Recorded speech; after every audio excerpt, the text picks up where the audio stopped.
Hello students, welcome back again on my YouTube channel. तो आज की इस वीडियो में हमारा एक नया लेक्चर वीडियो है ये, और MPS 02 का एक नया चैप्टर मैं आपके लिए लेकर आई हूँ, अंतर्राष्ट्रीय आतंकवाद। अंतर्राष्ट्रीय आतंकवाद के बारे में आज हम पढ़ेंगे। आतंकवाद हमने बहुत बार सुना है, आतंकवादी कौन होते हैं, आतंकवाद क्या है, पर इसमें हम अंतर्राष्ट्रीय स्तर पे आतंकवाद क्या करते हैं उसके बारे में ये चैप्टर है आपका MPS 02 का। तो आपके जितने भी पॉइंट्स इस बुक में, इस चैप्टर में शामिल किए गए हैं, वो सभी जो चैप्टर्स है, पूरा पॉइंट्स है, सारे मैं यहाँ पे एक्सप्लेन करूँगी। ये जो मैंने आपको यहाँ स्क्रीन पे शो हो रहे होंगे, इन सभी पॉइंट्स को जो है आज हम पढ़ेंगे। इसके बारे में आपकी इग्नू बुक का ही एक चैप्टर है ये। और तो स्टूडेंट्स, मैं आपके लिए MPS 02 के और MPS 02 और 3, 4 आपकी जितनी भी बुक्स होती हैं, MA फर्स्ट ईयर हो या चाहे सेकेंड ईयर हो, या फिर आप DU से कर रहे हैं, DU से आप ग्रेजुएशन या पोस्ट ग्रेजुएशन कर रहे हैं, तो उससे रिलेटिव हम सारे ही चैप्टर्स और टॉपिक्स जो हैं उसके लिए मैं आपके लिए लेक्चर वीडियोज़ का लेकर आऊँगी।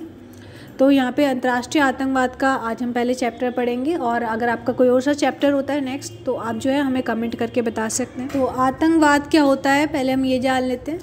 आतंकवाद जो हम बहुत बार अपनी जो है इसके बारे में सुनते हैं, आतंकवादियों की वजह से जो है हमारे देश में कितनी रोज़ जो है कितने लोग मारे जाते हैं, कितनी हत्याएँ, कितनी घटनाएँ जो हैं हम आए दिन सुनते रहते हैं आतंकवाद के बारे में। तो आतंकवाद कौन होते हैं, ये क्यों करते हैं ऐसा? एक प्रकार की हिंसात्मक गतिविधि होती है आतंकवाद करना, मतलब किसी को चोट पहुंचाना, हानि पहुंचाना, इस प्रकार की एक गतिविधि होती है।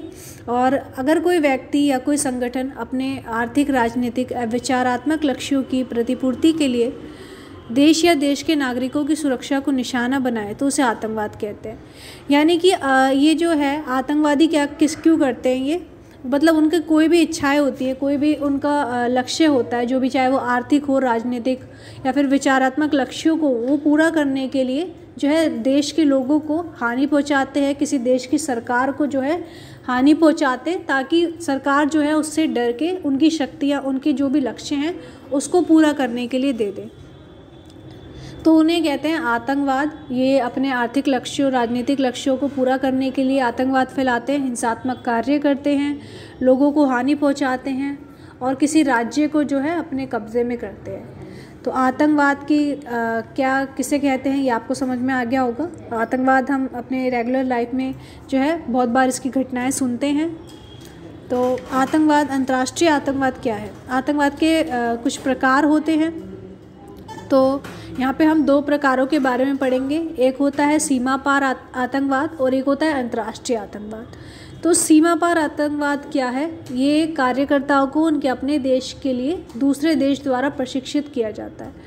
ये कौन से आतंकवाद होते हैं सीमा पार आतंकवाद? जैसे कोई हमारे ही देश का कोई नागरिक है यदि, और वो हमारे देश के खिलाफ अगर जो है अपनी नीति अपना लेता है या फिर किसी दूसरे देश के साथ मिल जाता है, तो वो दूसरा देश क्या करता है, उस इंसान को, अपने उस कार्यकर्ता को अपने साथ शामिल करता है और उसे जो है ट्रेनिंग देता है अपने साथ शामिल होकर। वो अपने देश की कैसे जो है अपने देश से अपनी जो है, हम जैसे कोई भी खुफिया हमारी बातें होती हैं, वो सब कैसे जो है उस देश को दे सकता है, उसकी ट्रेनिंग उसे दी जाती है सीमा पार ले जाकर, किसी दूसरे देश में ले जाकर। जैसे कि भारत पाकिस्तान की अगर हम बात करें, तो भारत से कई लोग जो है पाकिस्तान ले जाए जाते हैं, किस लिए? ताकि वो जो है भारत के खिलाफ जो है उन लोगों को भड़का सके। तो इन कार्यों के लिए क्या किया जाता है, उनको पैसे भी दिए जाते हैं कई बार, और जो है उनको अपने देश के खिलाफ ही भड़काया जाता है, सीमा पार आतंकवाद को है फैलाया जाता है। तो ये होता है सीमा पार आतंकवाद। अगर कोई देश का व्यक्ति, हमारे देश का व्यक्ति किसी दूसरे देश के साथ जाके मिल जाता है और उसके लिए कार्य करने लगता है, तो उसे हम कहते हैं सीमा पार आतंकवाद। अंतर्राष्ट्रीय आतंकवाद क्या होता है? अब जैसे सीमा पार आतंकवाद में हमने क्या देखा था, कोई व्यक्ति कोई देश जो है हमारे देश के व्यक्ति को अपने देश में ले जाकर हमारे देश के खिलाफ भड़काता है। और अंतर्राष्ट्रीय आतंकवाद में क्या होता है, ये जो है अपने आदमियों को विश्व भर में जितने भी देश हैं उनमें भेजता है और उनकी जितनी भी जो है जासूसी की चीज़ें जो है काम उनसे करवाता है, या फिर कोई भी बम रखवाना हो कहीं पे भी, इस तरह की जो है घटनाओं को ये अंजाम देता है अंतर्राष्ट्रीय आतंकवाद। तो ये आपको समझ में आ गया होगा सीमा पार आतंकवाद क्या होता है और अंतर्राष्ट्रीय आतंकवाद क्या होता है। अब हम देखेंगे कि इसमें आतंकवाद को लेकर जो है उदारवादी और रूढ़िवादी और यथार्थवाद इनकी क्या विचारधाराएं थी। तो आपकी जो ये बुक है MA पॉलिटिकल साइंस आप कर रहे हैं, इसमें पूरे में ही शामिल है उदारवादियों की जो विचारधारा है, रूढ़िवादी, यथार्थवादी, इसके बारे में हम पढ़ते रहते हैं। और इसके जो है मैंने लास्ट वीडियोस भी जो अपनी बनाई हैं इसी को लेकर बनाई हैं, उदारवादी, रूढ़िवादी और यथार्थवादी को लेकर। तो इनके बारे में जो है इनकी सोच जो है हम पूरी बुक में आपको यहाँ पे देखने को मिलेगी। तो आतंकवाद को लेकर इनकी क्या सोच थी, क्या जो है उसके बारे में सोचते थे, ये यहाँ पे हम पढ़ेंगे। तो उदारवादी क्या कहते थे, उदारवादी हम पहले जान लें कि ये कैसे विचारक थे। उदारवादी क्या कहते थे, वो थे जो है राज्यों के जो है ये उसमें हानि चाहते थे। राज्यों की जो भी शक्तियाँ होती हैं, ये कहते थे कि राज्य की एक शक्तियाँ जो है सीमित होनी चाहिए और जो है व्यक्ति को स्वतंत्रता दी जानी चाहिए उसके कार्य करने के लिए। और अगर राज्य इसमें हस्तक्षेप करती है, राज्य जो है व्यक्ति के नियम कानून में या फिर व्यक्ति जो भी कर रहा है, अगर राज्य इसमें हस्तक्षेप करती है तो है व्यक्ति जो है स्वतंत्र नहीं रह पाता और उसका विकास नहीं हो पाता। तो इस तरह के विचारक थे उदारवादी। तो आतंकवाद को लेकर ये क्या कहते थे, आतंकवाद खराब सरकार की और आर्थिक, राजनीतिक और सामाजिक वंचन की प्रक्रिया है। यानी कि यहाँ पे कहते थे कि आतंकवाद क्यों हो रहा है, क्योंकि सरकार ही ख़राब है। जो हमारी सरकार है वही इतना कार्य नहीं कर पा रही है कि जो है देश में हम जो है एक विकास वो कर सके, इस तरह की हमारी सरकार नहीं कर पा रही है। इस वजह से जनता जो है उनके लिए गुस्सा पैदा हो रहा है सरकार के लिए और इसी वजह से वो आतंकवाद को फैला रहा है। तो जो है जनता ही का ये आक्रोश है, जनता का ये गुस्सा है सरकार के खिलाफ, जिसे हम आतंकवाद कहते हैं। ये थे उदारवादियों के विचार। और रूढ़िवादी इस बारे में क्या कहते हैं, रूढ़िवादी कैसे विचारक थे पहले हम जानेंगे। रूढ़िवादी एक ऐसे विचारक थे जो कि पुरानी प्रथाओं में मानते थे और कुछ भी नया करने से वो घबराते थे। नया करने में मतलब वो उनका दिलचस्पी नहीं थी। रूढ़िवादियों का कहना था कि जो पुराने टाइम से चला आ रहा है सिर्फ वही चलता रहना चाहिए और कुछ भी मतलब नया नहीं करना चाहिए, उसमें कुछ भी परिवर्तन नहीं करना चाहिए। तो रूढ़िवादी के अनुसार सरकार द्वारा समर्थित कानून और संस्थाओं की नई प्रणाली कुछ लोगों को भयभीत करती है।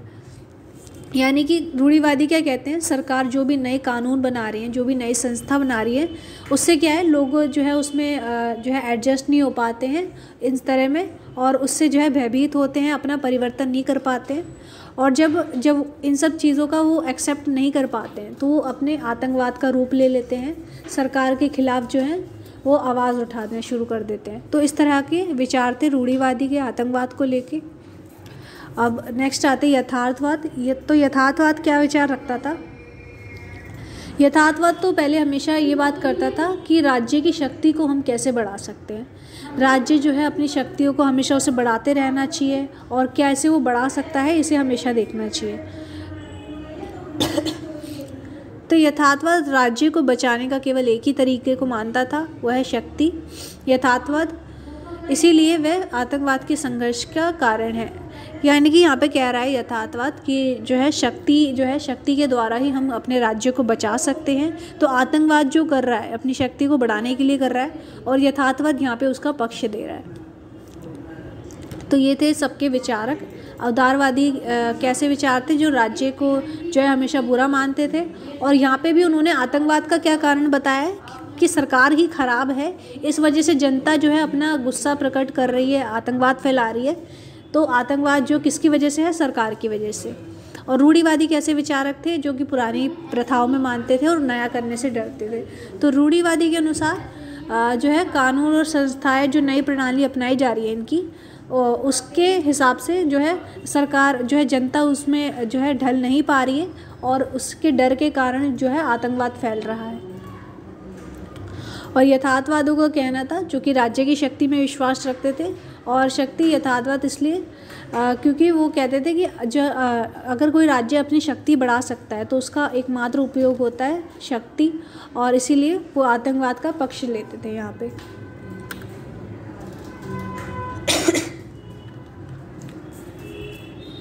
तो अब हम कुछ आतंकवादी समूह और संगठन के बारे में देखेंगे, कुछ मतलब आतंकवादियों के कुछ समूह ऐसे थे जिनके बारे में अगर मतलब ये आपसे सीधा क्वेश्चन आपका आ जाता है, आतंकवादी समूह और संगठनों के जो है कुछ नाम बताइए। तो यहाँ पे मैंने आपको कुछ 4 जो है संगठनों के नाम बताए हैं जो आतंकवादी समूह थे ये। तो सबसे पहला है सशस्त्र इस्लामी समूह। तो सशस्त्र इस्लामी समूह क्या था? अल्जीरिया की धर्मनिरपेक्षता सरकार को परास्त करना चाहता है और इसे इस्लामी शासन में बदलना चाहता है। तो जो सशस्त्र इस्लामी समूह था ये अल्जीरिया की जो है जो वहाँ पे मतलब वहाँ पे अल्जीरिया में क्या है कि हर धर्म को हम अपना सकते हैं और ये वहाँ की जो सारी जनता है उसको ये वहाँ की सरकार ने कर रखा था कि वो अगर कोई भी धर्म अपनाना चाहती है तो उसे अपना सकती है। तो इस्लामी शासन में इसे बदलने को जो है सशस्त्र इस्लामी समूह चाहता था कि मैं इसे जो क्या कर दूँ, इस्लामी शासन में बदल दूँ। वहाँ पे सभी लोग इस्लाम जो है माने इस्लाम को। और दूसरा संगठन था बास्क फादरलैंड एंड लिबर्टी की स्थापना हुई थी 1959 में हुई थी। बास्क फादरलैंड ये पहले मार्क्सवादी विचारक थे और अब ये स्पेन के बाद क्षेत्र में स्वतंत्र स्वदेश होमलैंड बनाना चाहते हैं। तो ये स्पेन में जो है स्वतंत्र स्वदेश होमलैंड बनाना चाहते थे बास्क फादरलैंड। इनका एक ग्रुप था 1959 में इनकी स्थापना हुई थी। और तीसरा है हमारा प्रोविजनल आयरिश पब्लिकेशन आर्मी 1969।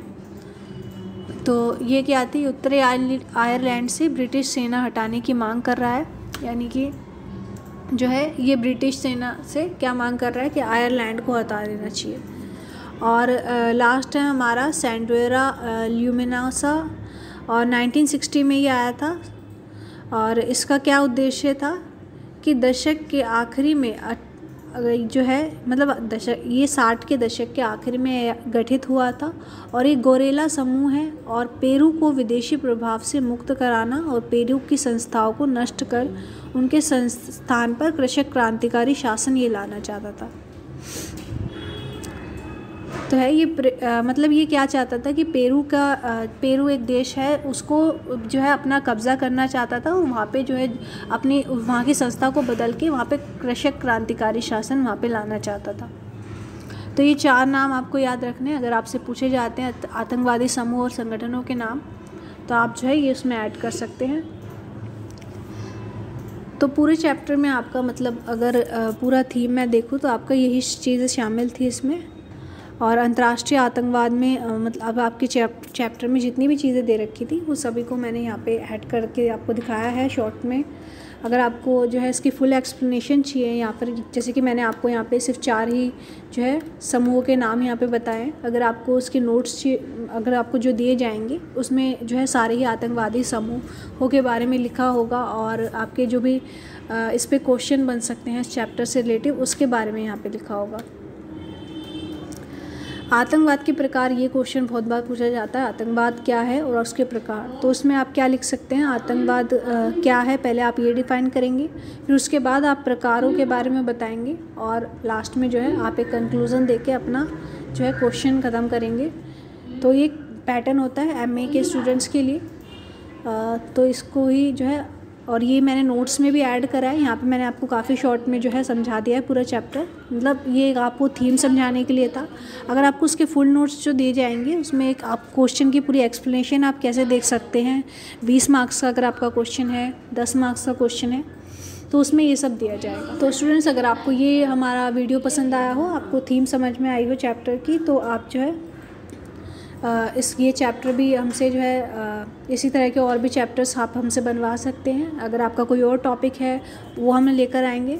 और अगर आपको नेक्स्ट वीडियो कोई और से चैप्टर पे चाहिए तो आप हमें कमेंट में भी बता सकते हैं।